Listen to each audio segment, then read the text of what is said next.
प्यारे दोस्तों, जैसे कि MP3 वीडियो में केवल आपको वॉइस सुनाई देगा, आप लीड लगाकर अदर वर्क करते हुए भी अपनी तैयारी जारी रख सकते हैं। प्यारे दोस्तों, तो आज हम लोग प्लांट कार्यकी पढ़ेंगे, प्लांट फिजियोलॉजी पढ़ेंगे।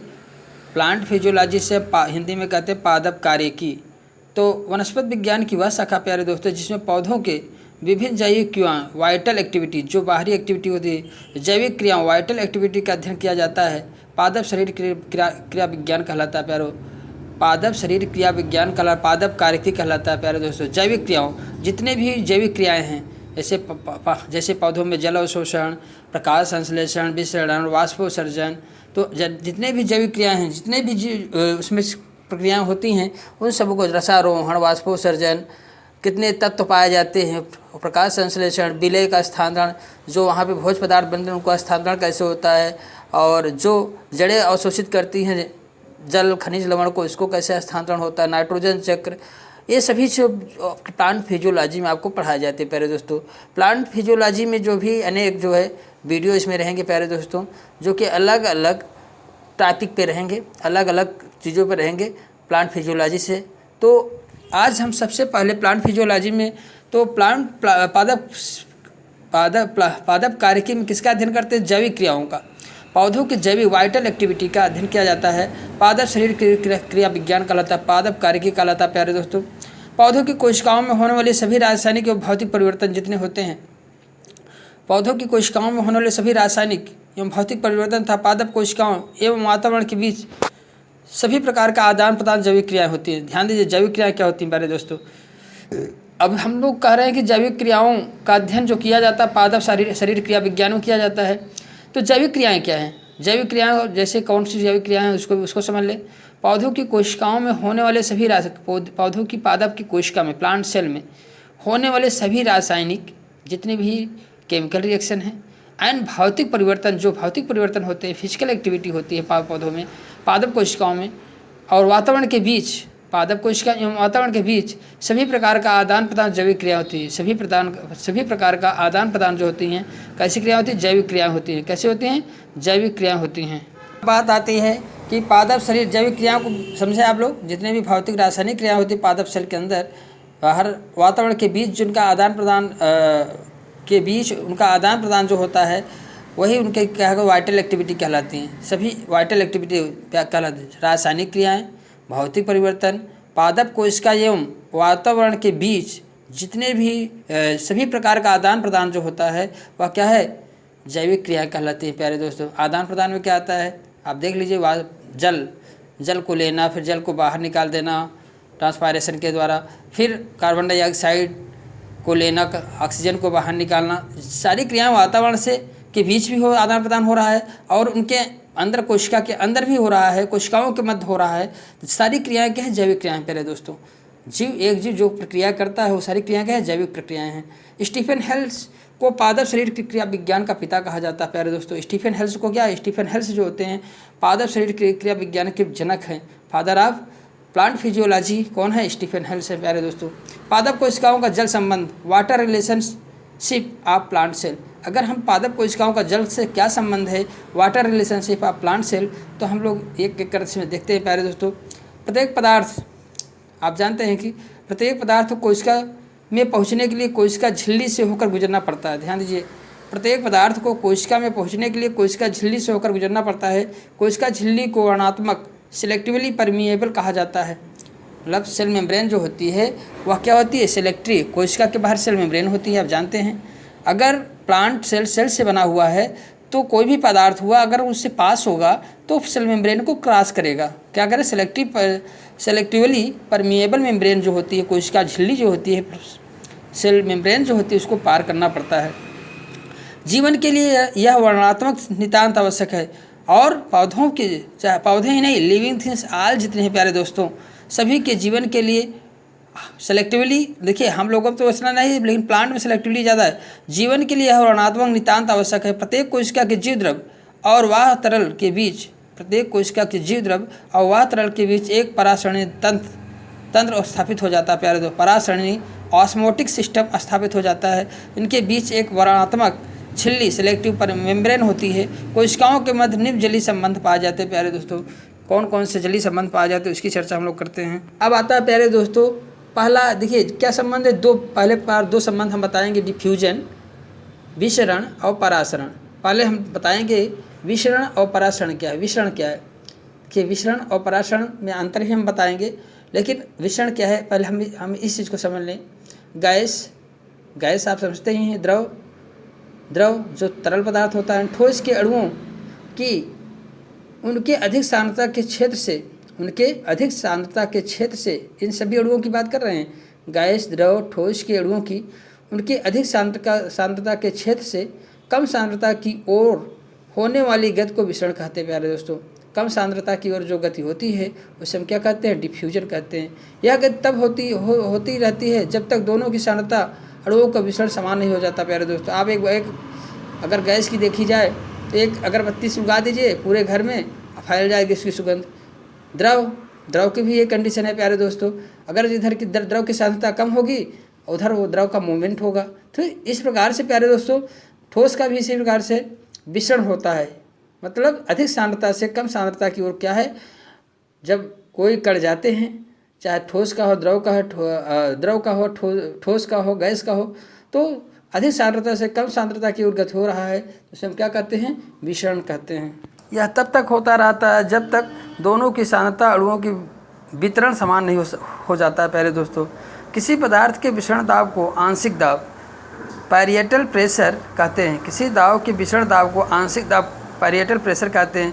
प्रकाश संश्लेषण की प्रक्रिया में जल, वाष्प, ऑक्सीजन बाहर विसरित होते हैं। प्रकाश संश्लेषण जब होता है इस प्रक्रिया में जल, वाष्प जो होता है, ऑक्सीजन जो है बाहर विसरित होते हैं या विसरण की क्रिया के द्वारा बाहर आते हैं, जबकि CO2 पत्ती के अंदर विसरित होता है। जबकि CO2 जो है पत्ती के अंदर विसरित होता है, क्या, सांद्रता के द्वारा। CO2 पत्ती के अंदर, क्योंकि पत्ती के अंदर ऑक्सीजन की कमी होती है, ऑक्सीजन अधिक होता है, कार्बन डाइऑक्साइड कम होता है। कार्बन डाइऑक्साइड ऑलरेडी उसके अंदर चला जाता है। प्यारे दोस्तों, कार्बन डाइऑक्साइड उसके सेल के अंदर स्टोमेटा के द्वारा चले जाते हैं, ऑक्सीजन बाहर निकल जाता है। इस प्रकार विसरण के द्वारा ही प्रक्रियाएं होती हैं। प्यारे दोस्तों, ऑस्मोसिस की क्रिया, परासरण क्या है, जब दो विभिन्न सांद्रता वाले विलयनों को अर्धपारगम झिल्ली के द्वारा पृथक किया जाता है। जब दो विभिन्न सांद्रता वाले विलयनों को अर्धपारगम झिल्ली के द्वारा पृथक किया जाता है, किसके द्वारा, अर्धपारगम झिल्ली के द्वारा पृथक किया जाता है, तब विलायक जो सॉल्वेंट, विलायक कौन होते हैं, सॉल्वेंट कौन होते हैं, विलायक का कम सांद्रता वाले विलयन से अधिक सांद्रता वाले विलयन की ओर गमन परासरण कहलाता है। क्या है, जब विलायक कि इसमें क्या होता है, जब परासरण क्या है, जब विलायक सॉल्वेंट का कम सांद्रता वाले विलयन में, विलयन जैसे बनाते हैं, कोई चीज़ विलय घोलते हैं, विलायक में घोला जाता है। विलायक लिक्विड पदार्थ होता है। प्यारे दोस्तों, विलायक क्या होता है, एक लिक्विड पदार्थ होता है। जैसे वाटर है, विलायक है।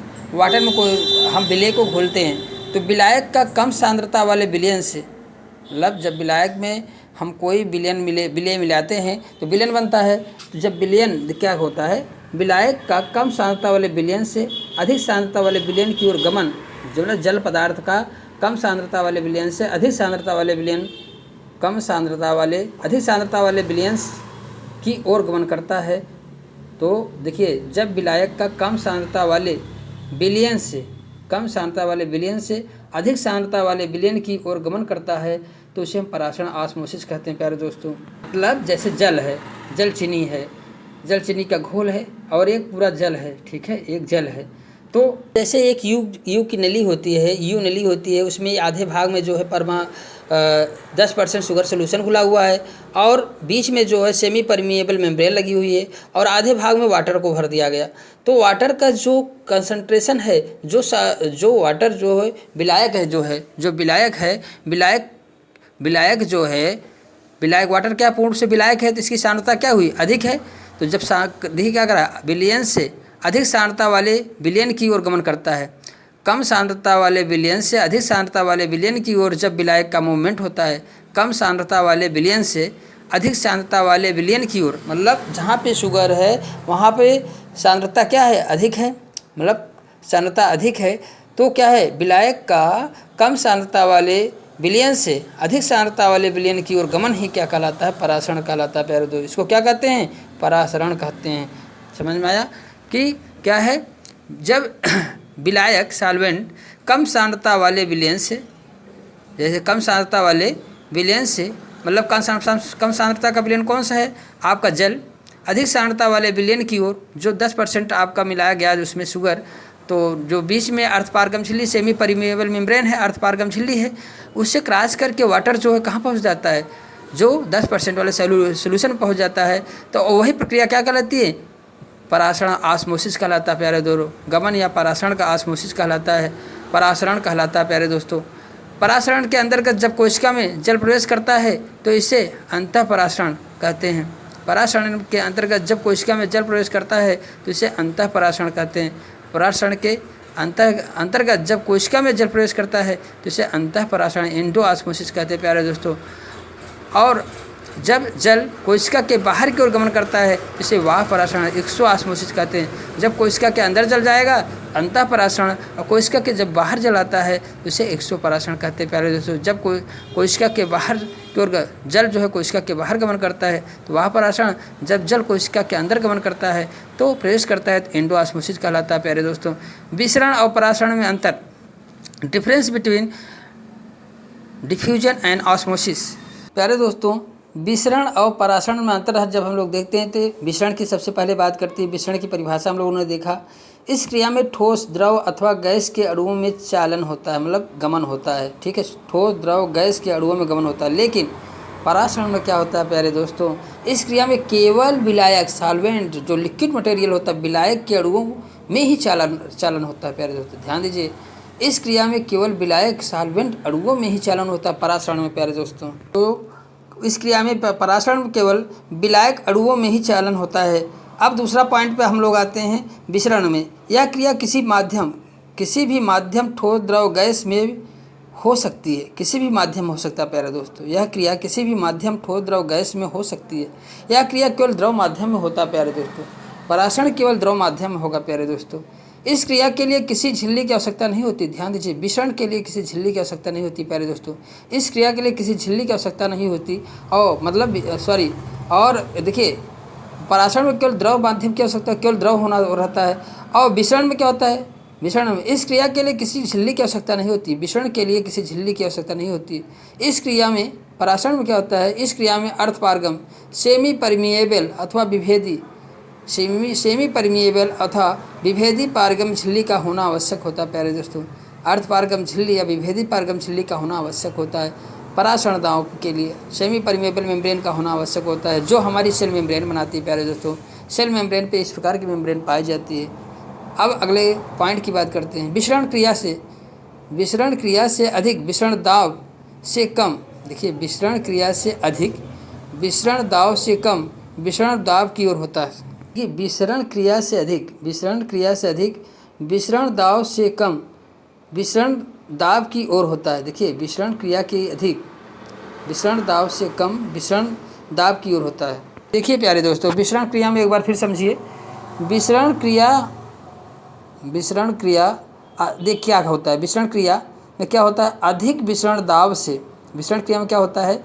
अधिक विसरण दाव से कम विसरण दाब की ओर होता है। विसरण क्रिया हर समय क्या होगा? अधिक विसरण दाब से कम विसरण दाब की ओर गमन होगा। अधिक विसरण दाब से कम विसरण दाब की ओर इसका गमन होता है प्यारे दोस्तों। लेकिन परासरण क्रिया में यह उल्टा होता है। परासरण क्रिया में कम परासरण दाब वाले विलयन से अधिक परासरण दाब वाले विलयन की ओर गमन होता है प्यारे दोस्तों। अधिक परासरण दाब, जैसे चीनी का घोल जो है अधिक परासरण दाब वाले है और जो पानी केवल है वह कम परासरण दाब वाला विलयन है। तो कम परासरण दाब वाले विलयन से अधिक परासरण दाब वाले विलयन की ओर होता है प्यारे दोस्तों। ठीक है, समझ में आया? कम परासरण दाब वाले विलयन से अधिक परासरण दाब वाले विलयन की ओर गमन होता है प्यारे दोस्तों। ये ध्यान दीजिए, मेन पॉइंट है प्यारे दोस्तों। और विसरण क्रिया में क्या होता है? अधिक विसरण दाब से, जैसे मोमबत्ती जहाँ है वहाँ पे धुआं का जो कण पास से अधिक विसरण दाब है से कम विसरण दाब की ओर गमन होता है। ध्यान दीजिए, ठीक है। जहाँ पे कम दाब होगा वहाँ फैलता चला जाएगा। तो लेकिन परासरण में क्या होता है? इसका उल्टा होता है। परासरण क्रिया में कम परासरण दाब वाले विलयन से अधिक परासरण दाब वाले विलयन की ओर गमन होता है। समझ में आ गया प्यारे दोस्तों? परासरण का महत्व क्या है? पौधों में एक कोशिका से दूसरी कोशिका में जल का परिवहन तथा पौधों में जल का वितरण पराशरण द्वारा होता है। ध्यान दीजिए प्यारे दोस्तों, पौधों में जल जो है कोशिकाओं के अंदर जो एंट्री करता है किस क्रिया के द्वारा करता है? पराशरण के द्वारा करता है प्यारे दोस्तों। जड़ों के मूल रोम मृदा से जल का अवशोषण पराशरण क्रिया द्वारा करते हैं। रंध्रों का खुलना बंद होना पराशरण पर निर्भर करता है प्यारे दोस्तों। रंध्रों का खुलना और बंद होना किस पर निर्भर करता है? पराशरण पर निर्भर करता है। स्फीत दाब और भित्ति दाब क्या है? टैगोर प्रेशर एंड वाल प्रेशर क्या होता है? इसको थोड़ा समझ लेते हैं प्यारे दोस्तों। टैगोर प्रेशर या वाल प्रेशर दोनों की बात यही होती है, स्फीत दाब या भित्ति दाब एक ही बात होती है। अगर स्फीत दाब कहिए या भित्ति दाब, वाल प्रेशर। जब एक कोशिका को जल में रखा जाता है, मान लीजिए कोई एक कोशिका है, उसको हमने जल में रखा, तो रिक्तिका रस जो देखिए पौधों की सेल में जो वैक्यूल होता है प्यारे दोस्तों, 90% तो वैक्यूल स्पेस घेर लेता है। ठीक है, बड़ा रिक्तिका क्या होती है? पादप कोशिका में बड़ी होती है। तो पराशरण दाब देखिए रिक्तिका के रस में पराशरण दाब अधिक होने से, वहाँ का पराशरण दाब क्या है? अधिक होने से जल के और बाहर से कोशिका में, क्योंकि देखिए पराशरण दाब कम पराशरण दाब वाले विलयन से अधिक पराशरण दाब वाले विलयन की ओर गति होता है। तो रिक्तिका रस का पराशरण दाब अधिक होता है, तो जल के अणु में पराशरण दाब कम होता है, तो कम वाले से अधिक तरफ गमन होता है जल के अणुओं का। जल के अणु बाहर से कोशिका में विस्तृत होते हैं, समझ में आया? क्योंकि रिक्तिका रस में पराशरण दाब अधिक है बाहरी जल से, तो जल के अणु उसमें प्रवेश करते हैं, जिसके कारण जीवद्रव फैलता है। अब जब जल अंदर जाता है तो वहाँ के जीवद्रव जो फैलता है, और जीवद्रव कोशिका कला भित्ति के ऊपर दबाव डालती है। जब उसके अंदर जल जाता है तो उसके ऊपर क्या वो दबाव डालती है, तो यह दाब स्फीत दाब कहलाती है। यह दाब क्या कहलाती है? टैगोर प्रेशर कहलाती है, स्फीत दाब कहलाती है, टैगोर प्रेशर कहलाती है प्यारे दोस्तों, स्फीत दाब कहलाती है। कोशिका भी दृढ़ होने के कारण जीवद्रव पर स्फीत दाब के बराबर परंतु विपरीत दिशा में दाब डालती है। क्या करती है? देखिए इसी को हम टैगोर प्रेशर या वाल प्रेशर कहते हैं। देखिए टैगोर प्रेशर कहते हैं। अब क्या है? वाल प्रेशर क्या है? भित्ति दाब क्या है? भित्ति दाब अलग है प्यारे दोस्तों। अब कोशिका भित्ति दृढ़ होने के कारण, अब कोशिका भित्ति क्या करता है? दृढ़ होने के कारण सेल वाल जो होती है क्या करती है? होने के कारण जीवद्रव पर उल्टा जीवद्रव पर स्फीत दाब के बराबर परंतु विपरीत दिशा में दबाव डालता है। बराबर और विपरीत दिशा में दाब डालता है। इसे स्फीत दाब वाल प्रेशर कहते हैं। ध्यान दीजिए, पर ये क्या है? वाल प्रेशर होता है। जैसे ही स्फीत दाब उत्पन्न होता है, वाल प्रेशर भी बढ़ता है उसी के साथ। ठीक है, बराबर बढ़ता है प्यारे दोस्तों। स्फीत दाब का महत्व क्या है? स्फीत दाब का क्या महत्व है? स्फीत दाब पौधों की स्फीत बनाए रखता है, पौधों की वृद्धि में सहायक है। स्फीत दाब के कारण युवा प्ररोह सीधा खड़ा रहता है। अगर स्फीत दाब है तो युवा प्ररोह जो होता है सीधा खड़ा रहता है प्यारे दोस्तों। और अब आता है चूसक दाब। सक्शन प्रेशर क्या है? चूसक दाब कैसे उत्पन्न होता है प्यारे दोस्तों? साधारणतः पराशरण दाब का मान स्फीत दाब से अधिक होता है। आप जानते हैं साधारणतः आप जानते हैं कि पराशरण दाब का मान स्फीत दाब से अधिक होता है।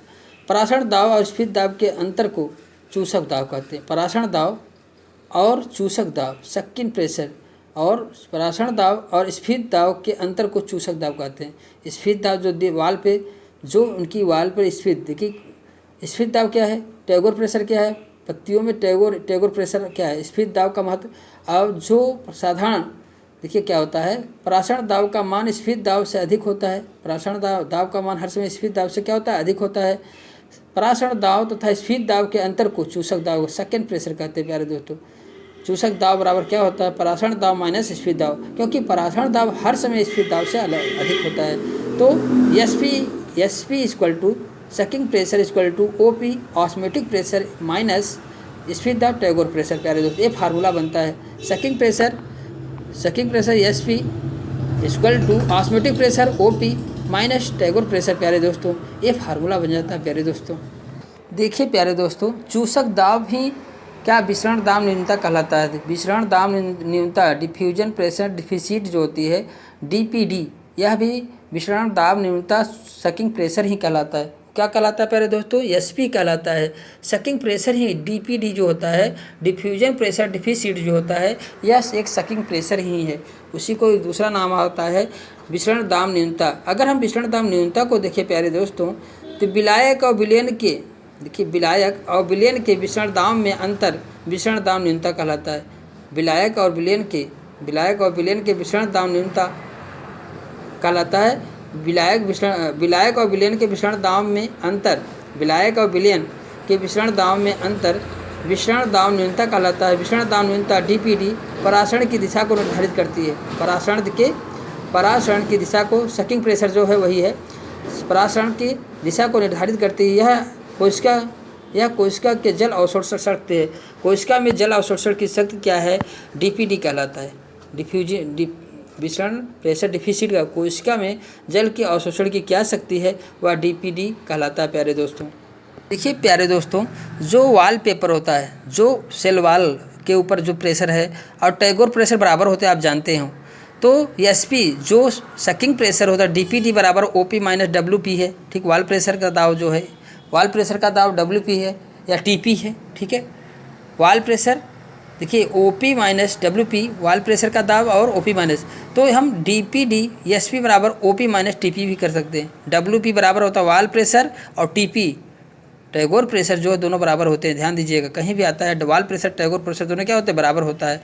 और जहाँ टीपी लिखा हुआ है डब्ल्यूपी भी हम कर सकते हैं। टीपी और डब्ल्यूपी, ओपी माइनस होगा, ओपी माइनस डब्ल्यूपी हो सकता है, ओपी माइनस टीपी भी हो सकता है, क्योंकि वॉल प्रेशर और टैगोर प्रेशर दोनों क्या होते हैं? बराबर होते हैं। देखिए हमें कंडीशन देखते हैं। कोशिका की स्लथ फ्लैसिड अवस्था में जीव द्रव कला, जब कोशिका स्लथ पड़ जाती है तो उस अवस्था में जीव द्रव कला कोशिका भित्ति से अलग हट जाती है। क्या होता है? जब स्लथ हो जाती है तो कोशिका भित्ति से अलग हट जाती है जीव द्रव, अतः स्फीत दाब शून्य हो जाता है। टैगोर प्रेशर क्या हो जाता है प्यारे दोस्तों? टैगोर प्रेशर शून्य हो जाता है। ऐसी अवस्था में पीछे दिए गए समीकरण को निम्न प्रकार दर्शाया जा सकता है। उस समय क्या टैगोर प्रेशर शून्य हो जाता है? तो प्यारो डीपीडी या एसपी बराबर क्या होता था? डीपीडी या एसपी बराबर क्या हो? ऑस्मोटिक प्रेशर माइनस शून्य कर देते हैं। टीपी क्या हो जाता? शून्य। जब टीपी शून्य हो जाए टैगोर प्रेशर उस समय, तो जीरो हम रख देते हैं। क्या होता? जीरो कर देते हैं। इसी कारण प्यारे दोस्तों, कोशिका की स्लथ अवस्था में क्या है? कोशिका जब स्लथ अवस्था में होती है उसका चूसक दाव और परासरण दाव ऑस्मोटिक प्रेशर के समान होता है। ध्यान दीजिए, जब स्लथ अवस्था में कोई कोशिका होती है तो चूसक दाब और ऑस्मोटिक प्रेशर दोनों क्या होते हैं? बराबर। क्योंकि देखिए जब टीपी और डब्ल्यूपी टीपी जो जीरो हो जाएगा तो एसपी इक्वल टू ओपी हो जाएगा, ऑलरेडी हो जाएगा। चूसक दाब परासरण दाव के समान हो जाता है। चूसक दाब परासरण दाव के क्या हो जाता है? ऑस्मोटिक प्रेशर के समान हो जाता है प्यारे दोस्तों। परंतु कोशिका की पूर्ण स्फीत टारगेट अवस्था में परासरण दाव स्फीत दाव के बराबर हो जाता है। जब पूर्ण रूप से टारगेट अवस्था में कोशिका है तो परासरण दाव और जो होता है टैगोर प्रेशर स्फीत दाव जो होता है बराबर हो जाता है। ऐसी अवस्था में विसरण दाब न्यूनता शून्य हो जाएगा। विसरण दाब न्यूनता जो होता है डीपीडी, विसरण दाब न्यूनता शून्य हो जाएगा। कोशिका में जल प्रवेश नहीं कर सकेगा। कोशिका में जल क्या प्रवेश, यदि OP equal to osmotic pressure और टैगोर प्रेशर जो है दोनों बराबर हो जाएँ, टारगेट प्रेशर बराबर हो जाए, तो कोशिका में डीपीडी बराबर क्या हो जाएगा? जीरो होगा। ओपी माइनस टीपी फिर हो जाएगा, जीरो हो जाएगा। ऊपर दिए गए समीकरण को निम्न प्रकार से दर्शाया जा सकता है।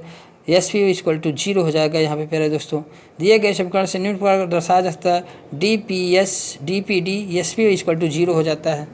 इसी प्रकार से प्यारे दोस्तों, यदि 3-4 सेल दे दिया जाए और 3-4 सेलों में ओपी दे दिया जाए, osmotic pressure, turgor pressure, TP दे दिया जाए और डीपीडी निकाल लीजिए आप, क्या ओपी से आप टीपी को माइनस कर देंगे और जितना आएगा वो डीपीडी बनेगा, एसपी बनेगा। मतलब डीपीडी मतलब सकिंग प्रेशर, तो डीपीडी जो एसपी बनेगा, डीपीडी को हम एसपी भी कहते हैं प्यारे दोस्तों। एसपी को क्या कहते हैं? Sucking pressure. सकिंग मतलब खींचने वाला प्रेशर। डीपीडी क्या है? सकिंग प्रेशर है। डीपीडी क्या है प्यारे दोस्तों? एक सकिंग प्रेशर है। तो ध्यान दीजिएगा, जिसका डीपीबी, जिस सेल का डीपीडी अधिक होगा, जिस सेल का डीपीडी अधिक होगा या एसपी अधिक होगा, वो सेल पास के सेलों से जल को ले लेगी। पास के सेलों से जल को क्या करेगी? अपनी तरफ ले लेगी। तो मान लीजिए हम 3 सेल हैं, 3 सेल है ए बी सी। ए का जो है ऑस्मोटिक प्रेशर 6 है और टैगोर प्रेशर 3 है। तो ऑस्मोटिक प्रेशर 6 है, टैगोर प्रेशर इसका क्या है? ए का 3 है। तो अब क्या है? अब बताइए, अब देखिए, जब एक का ओपी बराबर 6 है, टीपी बराबर 3 है और डीपीडी बराबर 3 आया, सकिंग प्रेशर 3 आया, माइनस कर दोगे, ओपी माइनस टीपी करोगे तो ओपी क्या है? 6 है, टीपी क्या है? 3 है, तो 3 आ गया। तो इस प्रकार से उस सेल का सकिंग प्रेशर 3 आया। और दूसरी सेल की हम बात कर रहे हैं, मान लीजिए दूसरा सेल जो है ओपी बराबर 4 है, ओपी बराबर क्या है? 4 है, टीपी बराबर क्या है? 3 है। तो इसका डीपीटी क्या आएगा? 1 आएगा। OP माइनस TP करोगे तो 1 आ जाएगा। तो सकिंग प्रेशर इसका कम है। तो आप अगर हम 2 ही सेल में देखें, मान लीजिए 2 ही सेल हैं, तो अब किस सेल से किस सेल में जल जाएगा बताइए। तो जो है A वाला सेल है जिसका सकिंग प्रेशर SP जो है 3 आया, जिसमें OP 6 था और TP 3 था, तो DPD जो है 3 था, तो उसका सकिंग प्रेशर DPD 3 था और इसका DPD 1 है। तो इधर से जल किधर में पड़े, A की साइड में, B से A में जाएगा, मूवमेंट करेगा प्यारे दोस्तों। B से क्या करेगा, A में मूवमेंट करेगा। और मान लीजिए यहीं पे एक और सेल हो ABC, और यहीं पे एक सेल और भी हो, तो मान लीजिए एक सेल और हो जिसका OP 5 हो, जिसका OP क्या हो 5 हो, और TP जो है 3 हो, और इसका DPD 2 आया, इसका DPD क्या है 2 आया। तो अब क्या हुआ, ये C है मान लीजिए, ठीक है, ये C है। तो अब क्या हुआ, देखिए जो B है वो A को भी जल देगा, क्योंकि देखिए A में 3 आया DPD, और B जो C है, C में जो है उसका DPD 2 है, लेकिन जो B है उसका DPD क्या है 1 है। तो सबसे कम क्या है, किसका है, B का है। जब सबसे कम B का है तो B से जो है C में भी जाएगा और A में भी जाएगा, C में भी जाएगा और A में भी जाएगा, क्योंकि इन दोनों का DPD जो है B वाले से अधिक है प्यारे दोस्तों। यही है मूवमेंट। इस प्रकार के क्वेश्चन पूछे जाते हैं प्यारे दोस्तों, इस प्रकार के क्वेश्चन आप एग्जामों में बनते हैं प्यारे दोस्तों। यहाँ सबसे ज़्यादा क्या देखा जाता है, DPD सकिंग प्रेशर, जिसका जो है प्यारे दोस्तों, जिसका भी सकिंग प्रेशर ज़्यादा होगा वो अपने तरफ जल को खींचेगी, ठीक है। जैसे मान लीजिए एक सेल है ABC है, A का सकिंग प्रेशर 3 है, B का है 4 है और C का है 5 है, DPD 3 है, 4 है, 5 है, मतलब ABC का। अब बताओ मोमेंट किधर होगा जल का मोमेंट। भाई वो OP और TP तो रहेगा, माइनस करके निकालोगे DPD, ये तो आपको मालूम है फार्मूला, ठीक है। तो अब क्या होगा प्यारे दोस्तों, अब मैंने DPD बताया केवल, DPD मतलब SP जो सकिंग प्रेशर होता है वह 3 है, एक का 4 है, एक का 5 है। तो 5 का सकिंग प्रेशर ज़्यादा होगा, इस ज़्यादा तेज़ी से खींचेगा। तो 5 क्या करेगा, किससे लेगा, 4 से लेगा, और 4 किससे लेगा, 3 से लेगा, एक क्रम में लगे हों। तो आपसे क्या होगा, तो जो पहला A है, A से B लेगा, B में 4 है सकिंग प्रेशर, और B से जो है C लेगा, क्योंकि C का जो है सकिंग प्रेशर DPD जो है क्या है 5 है। तो इस प्रकार से जो कोशिका में पानी जो है कहाँ से कहाँ तक जाएगा, A कोशिका से B में जाएगा और B से C में जाएगा, प्यारे दोस्तों। ये कहानी है प्यारे दोस्तों इसकी, इसी प्रकार से जानिए, क्योंकि इसके क्वेश्चन बनते हैं प्यारे दोस्तों। 3 कोशिका दे दिए जाएंगे, पास में लगे हुए हैं, इस प्रकार से आपको पूछे जा सकते हैं क्वेश्चन प्यारे दोस्तों, ठीक है। अब आता है प्यारे दोस्तों वाटर पोटेंशियल।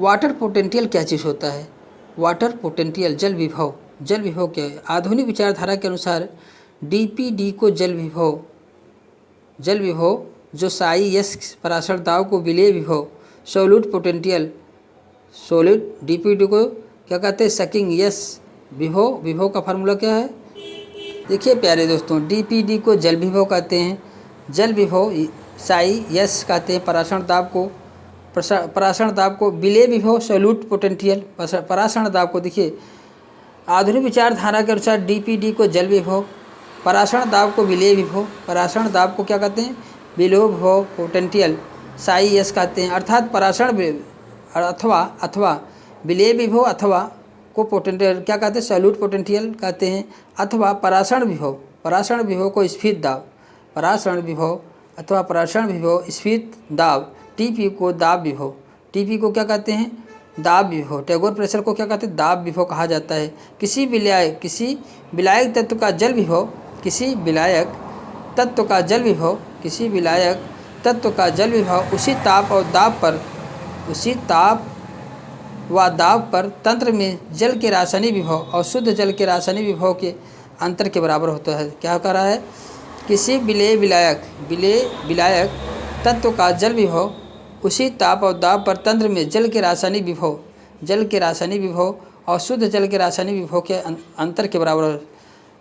तंत्र में जल के रासायनिक विभव और शुद्ध जल के रासायनिक विभव के अंतर, क्या मतलब रासायनिक विभव, तंत्र मतलब दाब पर तंत्र का जल विभव, जल तंत्र क्या होता है, दाब पर तंत्र में जल विभव के रासायनिक विभव, सॉरी एक बार फिर देखिए, विलेय विलायक तत्व, किसी विलेय विलायक तत्व का जल विभव उसी ताप दाब पर तंत्र में जल के रासायनिक विभव, तंत्र में जल के रासायनिक विभव और शुद्ध जल के रासायनिक विभव के अंतर के बराबर हो। शुद्ध जल के रासायनिक विभव के क्या अंतर के बराबर होता है, अर्थात मानक परिस्थितियों में शुद्ध जल का जल विभव शून्य होता है।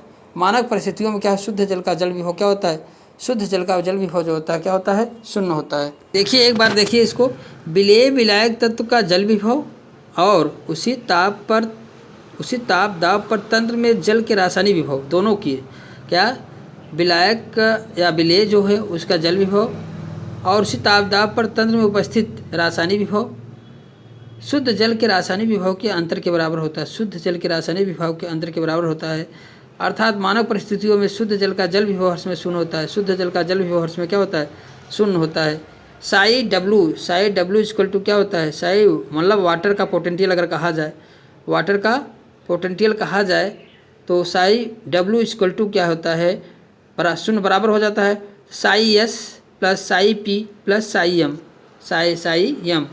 साई एस मतलब क्या होता है, डीपीडी को जल विभव को सकिंग प्रेशर, जो सकिंग प्रेशर होता है वो, और विलेय सल्यूट पोटेंशियल, जो विलेय का पोटेंशियल होता है उसको प्लस कर दो, डीपीडी जल के सकिंग प्रेशर को प्लस कर दो और डीपीडी को प्लस कर दो परासरण विभव, स्फीत दाब विभव pressure potential W P Sai P को प्लस कर दो, साई पी सकिंग प्रेशर जो परासरण विभव होता है, और जो है आपका और एक होता है मैट्रिक विभव, क्या होता है, आधात्रीय मैट्रिक विभव होता है, जैसे साई एम कहते हैं, साई सकिंग प्रेशर और ऑस्मोटिक प्रेशर और मैट्रिक प्रेशर, जो मैट्रिक पोटेंशियल होता है एम होता है, इन सबको प्लस कर दो तो वाटर के पोटेंशियल के बराबर होता है। प्यारे दोस्तों किसके बराबर होता है, वाटर के पोटेंशियल के बराबर होता है। इस प्रकार हम कहते हैं कि मानक परिस्थितियों में शुद्ध जल का जल विभव शून्य होता है। शुद्ध जल का जल विभव क्या होता है, शून्य होता है। जल की परासरणीगत अधिक जल, देखिए जल की परासरणीगत अधिक जल विभव कम ऋणात्मक जल विभव वाले क्षेत्र में, कम जल विभव वाले अधिक ऋणात्मक वाले जल विभव वाले क्षेत्र में की तरफ होता है। जल विभव की धारणा जो है स्टेलर नामक वैज्ञानिक ने दिया। जल विभव की अवधारणा स्टेलर नामक वैज्ञानिक ने, स्टेलर तथा टेलर दो वैज्ञानिक थे, स्टेलर तथा टेलर दो वैज्ञानिक ने दिया था। जल विभव की अभिधारणा किसने दिया था, स्टेलर और टेलर नामक वैज्ञानिक ने दिया था। अब एक पॉइंट आता है प्यारे दोस्तों, अंतः शोषण क्या है, एम्बिशन क्या है, अंतः शोषण क्या है। किसी पदार्थ के ठोस कणों के द्वारा किसी द्रव का बिना विलयन बनाए अवशोषण करने को अंतः शोषण कहते हैं। किसी पदार्थ के ठोस कणों के द्वारा किसी द्रव का बिना विलयन बनाए अवशोषण करने को अंतः शोषण कहते हैं। देखिए एम्बिशन कहते हैं, क्या कहते हैं, अंतः शोषण कहते हैं। समझ में आया प्यारे दोस्तों, अंतः शोषण क्या, जैसे एक सीड है, सीड में जो कोई कण का विलयन नहीं है, कोई विलयन नहीं पे, ना विलायक है, ना विलायक है ही नहीं, विलायक की मात्रा बहुत कम है, तो ठोस कण है केवल। सीड क्या है, एक छोट कण है, चना है, मान लीजिए पानी में भिगोना है, मूंगफली है भिगोना है, तो इसके कण क्या है, ठोस है। किसी पदार्थ के ठोस कणों के द्वारा, क्या क्वेश्चन का आंसर है, अंतः शोषण क्या, एम्बिशन क्या है, किसी पदार्थ के ठोस कणों के द्वारा किसी द्रव का बिना विलयन बनाए अवशोषित करने को अंतः शोषण कहते हैं। बिना विलयन बनाए द्रव का विलयन बनता नहीं उसके अंदर, तभी तो उसी समय क्या है, जल का अवशोषण करना क्या कहलाता है, अंतः शोषण कहलाता है। फिर सीड के द्वारा जल का अवशोषण करना क्या कहलाता है, अंतः शोषण कहलाता है। अंतः शोषण बीजों के अंकुरण के समय जड़ों, अंतः शोषण जो होता है बीजों के अंकुरण के समय व जड़ों द्वारा जल अवशोषण के समय की प्रारंभिक अवस्था होती है। ध्यान दीजिए प्यारे दोस्तों, अंतः शोषण क्या होता है, सबसे प्रारंभिक अवस्था होती है बीज के अंकुरण के समय, बीज के अंकुरण के समय व जड़ों द्वारा जल अवशोषण के समय की प्रारंभिक अवस्था क्या कहलाता है, अंतः शोषण कहलाता है। क्या कहलाता है, अंतः शोषण।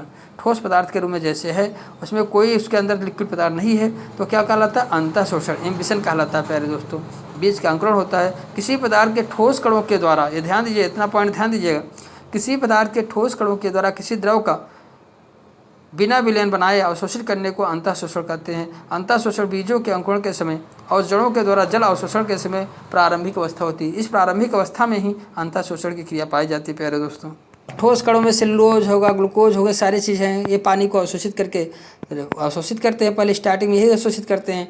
तो इस प्रकार से आप समझिए कि अंतःशोषण कब होता है, बीजों के अंकुरण के समय और प्रारंभिक अवस्था में जब जड़ जो है जल को अवशोषित करते हैं, उस समय प्रक्रिया को हम क्या कहते हैं, अंतःशोषण कहते हैं। इतना ध्यान दीजिए प्यारे दोस्तों। एक पॉइंट और है प्यारे दोस्तों, जीव द्रव्य कुंचन प्लाज्मोलाइसिस क्या है। जीव द्रव्य कुंचन क्या है, प्लाज्मोलाइसिस क्या है। एक्सोऑस्मोसिस की क्रिया के फलस्वरूप क्या होता है, जीव द्रव्य कुंचन क्या है, एक्सोऑस्मोसिस, जब वही परासरण होता है, वही परासरण क्रिया, जब वही परासरण क्रिया क्या होती है, एक्सोऑस्मोसिस की क्रिया के फलस्वरूप जल के अणु रिक्तिका रस से बाहर की ओर गति करते हैं। जल के अणु रिक्तिका रस से बाहर की ओर गति करते हैं, जिनके परिणाम स्वरूप जीव द्रव्य कोशिका भित्ति से हटकर, जीव द्रव्य क्या होता है, कोशिका भित्ति से हटकर संकुचित हो जाता है। जीव द्रव्य जो होता है कोशिका भित्ति से हटकर जो है संकुचित हो जाता है। इस घटना को जीव द्रव्य कुंचन कहते हैं। कोशिका की यह अवस्था स्लथ होती है, फ्लैसिड होती है। स्लथ अवस्था, जीव द्रव्य कुंचन की को स्लथ अवस्था कहते हैं, फ्लैसिड स्टेज कहते हैं। कोशिका की फ्लैसिड स्टेज को प्लाज्मोलाइसिस हम कह सकते हैं प्यारे दोस्तों। तो कोशिका की अवस्था स्लथ होती है, जीव द्रव्य कुंचन कहलाता है। इसमें क्या कहता है, रिक्तिका से रस बाहर की ओर गति करता है, जिसके परिणाम स्वरूप जीव द्रव्य कोशिका भित्ति से हटकर संकुचित हो जाता है। जैसे आप हम लोग एग्जाम्पल है, जैसे अंगूर को हम किस में डाल दें, शुगर के घोल में डाल दें। किस में डाल दें, शुगर के घोल में डाल दें। उसके पानी के अणु रिक्तिका से कहाँ चले जाएंगे, शुगर के उसका परासरण दाब क्या होगा, अधिक होगा। तो जल जो है कम परासरण दाब से अधिक परासरण दाब की ओर गया। तो इस प्रकार की गति को हम जब जीव द्रव्य संकुचित हो जाता है लास्ट में, तो इसको हम क्या, प्लाज्मोलाइसिस कहते हैं। प्यारे दोस्तों, इस चैप्टर में इसके आगे और भी हम लोग पढ़ेंगे। तो इस चैप्टर में केवल इतना ही। Thank you for watching video को एक लाइक तो बनता है प्यारे दोस्तों। Thank you for watching video. Bye bye.